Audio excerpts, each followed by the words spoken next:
Hello, Jake. Are you ready for today's lesson on rhetorical devices? Absolutely, Emma. Rhetorical devices sound intriguing. What are they exactly? Great question. Rhetorical devices are techniques used in speaking and writing to persuade and engage an audience. Interesting. So, how do they actually help in persuasion? They enhance the emotional appeal of a message. For instance, think of anaphora. It's when a phrase is repeated at the beginning of sentences. That sounds powerful. Can you give me an example? Sure. A famous example is Martin Luther King Jr.'s "I have a dream" speech. The phrase repeats throughout, creating emphasis.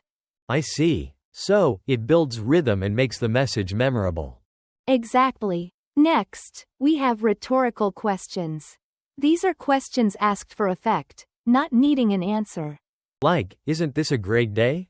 Correct. It makes the audience think, adding to the emotional impact. What about tricolor? I've heard that term before. Tricolor is the use of three parallel elements in a series. It creates a rhythm and makes arguments more persuasive. Can you share an example? Sure. A politician might say, "We will fight for justice. We will fight for equality. We will fight for peace." That's a strong reiteration. What else do we have?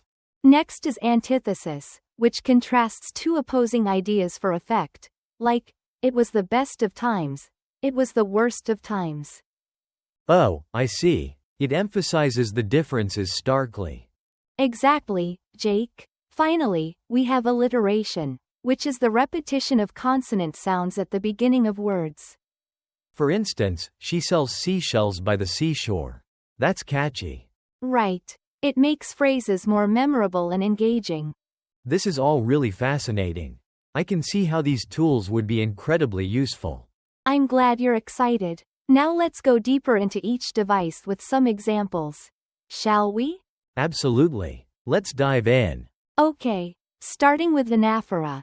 Every day, we work hard. Every day, we strive for success. Every day, we make progress. It emphasizes the effort, doesn't it?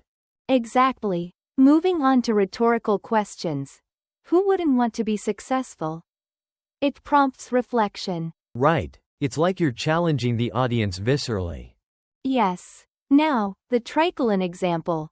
We came, we saw, we conquered. It's powerful in speeches. That progression feels strong. What about antithesis?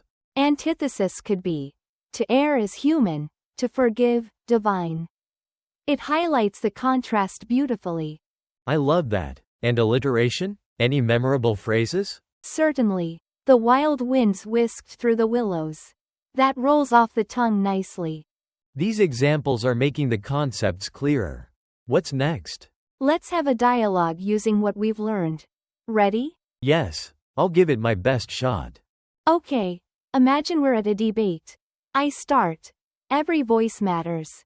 Every opinion counts. Every vote is vital. Nice use of anaphora there. I'll respond with a rhetorical question. Isn't it our duty to speak up for what we believe in? Great. My turn. In a world of division, we must seek unity. In a world of hatred, we must foster love. That's antithesis. That's so powerful. Now I'll say, we can make a change. We can inspire others. We can build a better tomorrow. That's a tricolor. Fantastic. And for alliteration. Together, we'll tackle tough times. That's catchy. But I think I confused tackle and tackling. Good catch. It's tackle in that context. Let's keep going. Sure. What challenges can we overcome, and how can we overcome them? That's a rhetorical question too. Perfect. It provokes thought. Now for anaphora again. We stand together. We fight together. We win together. That's inspiring. I'll add, the past teaches us. The present challenges us. The future excites us. That's a tricolor. Well done. Okay. What about mixing it up? Injustice anywhere is a threat everywhere. That's an alliteration. Very effective. And I'll finish. We can't just talk about change. We must be the change. That's again an antithesis. That was brilliant, Jake. You really understood how to use these devices. Thanks, Emma. This is so engaging. What's next in our lesson? Now, let's dive deeper into vocabulary. Each term needs to be understood in context. Sounds perfect. Let's do it.